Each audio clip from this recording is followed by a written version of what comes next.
A family just lost their dream home and their $10,000 deposit because they didn't ask these 3 simple questions before making an offer on the home. I'm Becky McCully, your Charlotte real estate expert. And in this video, we're gonna look at the questions, when you should ask them during the home buying process, and how to solve any problems. When you're excited and anxious, you wanna make an offer ASAP. But one of the first questions you need to ask is, what are the insurance claim history on the property? And this is so important and often overlooked. What you should do is call up your insurance broker of choice, give them the address of the property, and tell them that you wanna understand what that claim history is and also what your potential home insurance policy would cost you on that house. Now, here's why this is so important. If there has been prior damage, say water damage, for example, on a house and it's been repaired, the seller is not required to disclose that to you. However, an insurance company is absolutely going to take that into account when they are quoting you how much they're going to charge you for the insurance premium on it. Because if there's a history of something, that's going to sort of be a little bit of a negative hit and you're going to likely pay more for that insurance policy. This is something that I ideally would do before you submit an offer. It can be something where, hey, we're submitting the offer because we're in a tight crunch and we want to be competitive. But at the same time, I would also have your insurance broker be running down that amount, because then at a certain point, you can either withdraw your offer if it's going to be an issue, or you can kind of like ask additional questions. By understanding what the claim history is on the house, you can avoid wasting a lot of time and energy on a house that ultimately is not going to be the right fit for you.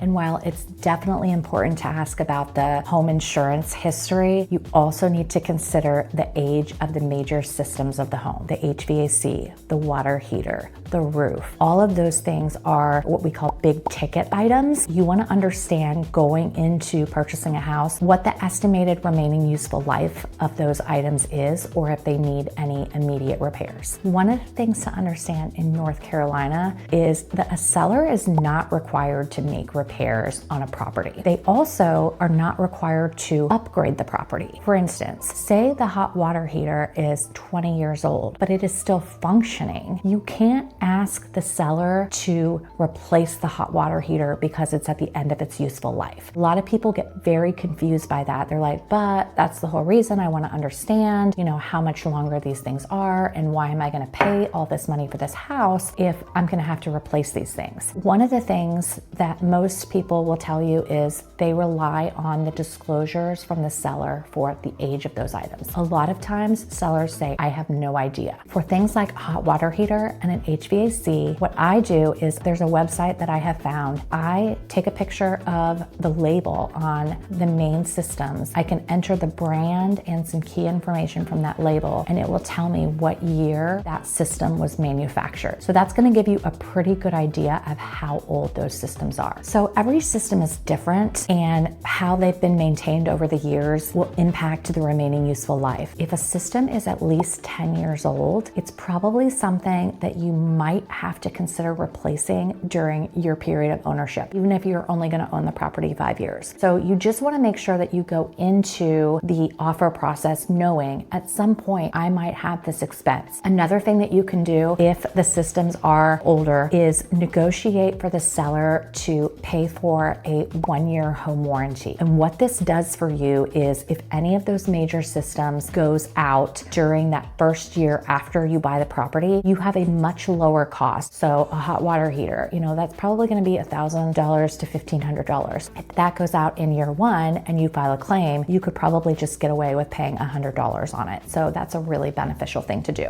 The final question you should ask yourself before submitting an offer is, what is the resale value of this home? As they have said for years, location, location, location. And this truly is the most important thing about a house. You can change so many things about a house, but you cannot change where it is. Say for some reason you have to sell the house in 2 years because you're moving out of the area. You want to make sure that you're in an area that is going to have steady appreciation and is going to get you a decent resale value. The worst thing that you can do is buy a home, put all of this money into it, decorate it, make it your own, and then have to sell it and not be able to recoup all of the money that you invested into it. Ideally, you should be considering location before you ever step foot in a house. This is why it's really important to have a buyer consultation and really talk about what are your goals and realistically, how long do you think that you're going to be in that property? That's going to help me to advise you what the best locations are